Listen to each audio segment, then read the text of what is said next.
ओ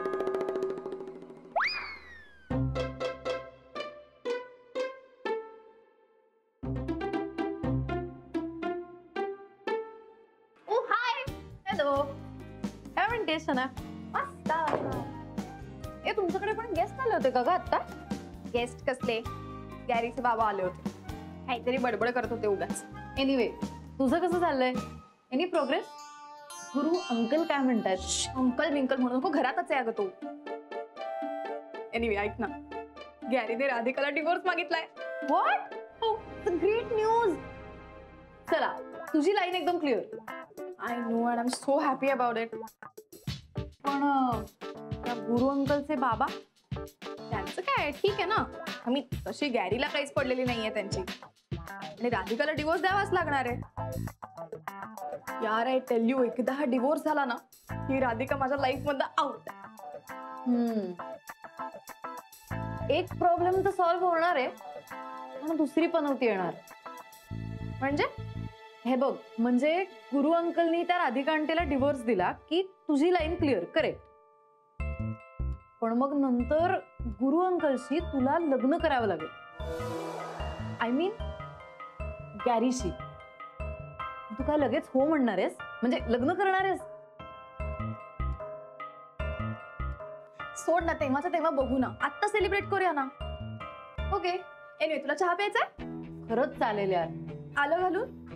वा प्लीज कर ना, प्लीज. अरे प्लीज तू मला कामाला. मला येत नाही. कर कर कर. अच्छा, म्हणजे ही एक्स्ट्रा मॅरिटल अफेअरची केस आहे तर, म्हणजे अडल्टरी. असाच प्रकार आहे रे. पण मी काय म्हणतो, तुझं काय म्हणणं आहे? नाही म्हणजे आमच्या सुनबाईला तर काही त्याच्याकडून डिवोर्स नको. पण ते भैताळ गुरु आमचा सुनबाईला डिवोर्स मागतो.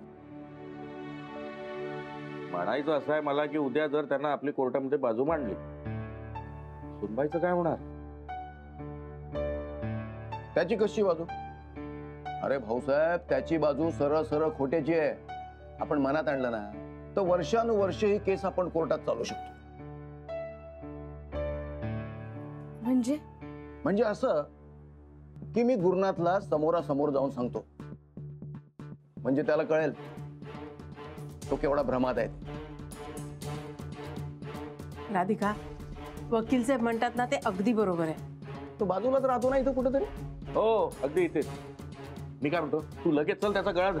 अहो असं का? भाऊसाहेब जरा शांतीनं घ्या. अहो हा प्रश्न चिडून सुटणारा नाहीये. हा प्रश्न आपल्याला कायद्यानंच सोडवावा लागणार आहे. हो, कायदा खूप सबल आहे आणि महिलांच्या बाजूने आहे. आता राधिकावर अत्याचार होतो म्हटल्यावर गुरुनाथला कायद्यानं समज मीच देतो. राधिका तुझा, म्हणजे सगळे मिळून त्याला समज देऊ. चला चला चल चला चला चला. आय्या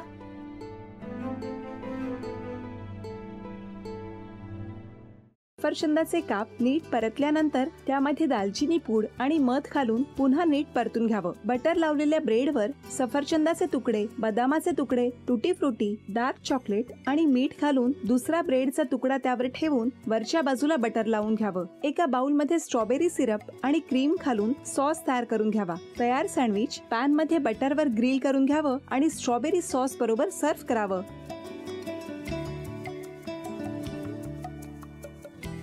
हे जेव्हा बोलत होते तेव्हा मी बघत होतो की या दोघांनी स्वतःचा संसार उभा केलाच, पण स्वतःच्या संसाराबरोबर अनेकांच्या आयुष्यात आनंद निर्माण केला. तो आनंद महत्त्वाचा. हसत राहा, आनंदी राहा असं म्हणत शुभेच्छा देऊया. आणि ही झी मराठीकडून भेटवस्तू डेव्हिड तुमच्यासाठी. अभिनंदन. आणि वहिनींना तथास्तू पुणे यांच्याकडून ही पैठणी. अभिनंदन.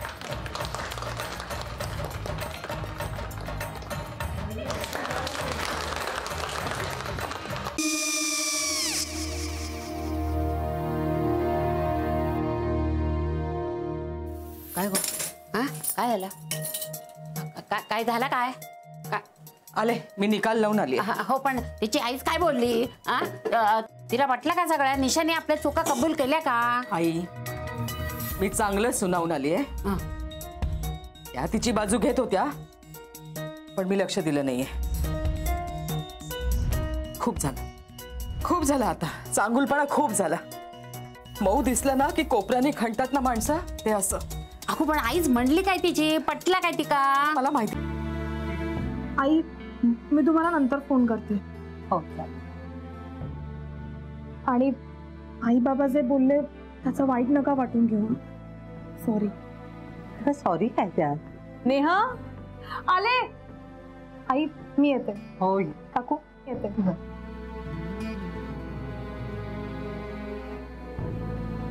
सावकाश जाग. हो हो.